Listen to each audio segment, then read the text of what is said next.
Junko Furuta.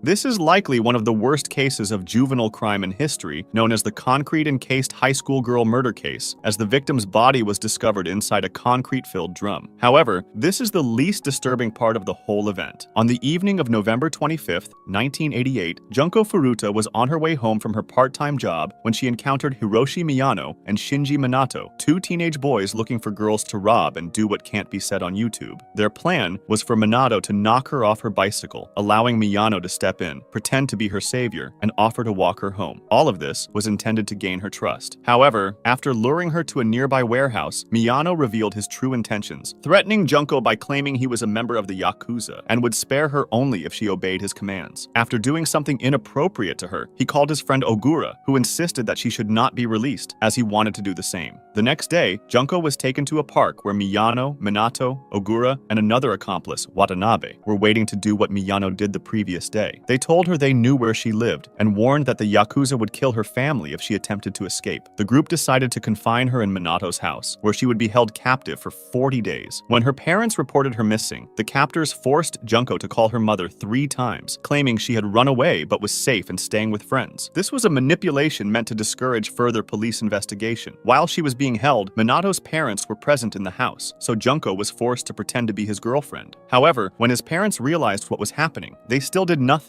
later stating that they were afraid of their son, who had become increasingly violent toward them. When the group of guys realized Minato's parents wouldn't be a problem, they just dropped the act. The worst began on November 28th, when their violence escalated. They used fire where it shouldn't be used, made her stand without anything on the balcony at night in freezing temperatures, and they also inserted objects, including a bottle and a metal rod, where they shouldn't have been. She also inhaled paint thinner fumes. At one point, Miyano became enraged after claiming to have stepped in a puddle of her yellow liquid and decided to use fire as punishment. Throughout December, the situation worsened, leaving Junko completely unrecognizable by the end of the month. Her injuries made her unable to walk to the toilet. Her face was incredibly swollen, and her wounds began to emit a foul odor. On January 4th, 1989, after losing money in a game of mahjong, Miyano became incredibly enraged. The following events are too graphic to detail fully, but they involved hot wax from candles, eyelids, and being forced to drink yellow liquid. At the end, the attackers wrapped their hands in plastic to avoid getting dirty, then started punching with their fists and an iron exercise ball. They then used fire one last time. After approximately 2 hours of agony, Junko succumbed to her injuries. The body was placed into a travel bag, placed it inside a metal drum, and filled it with wet concrete before dumping it near a construction site.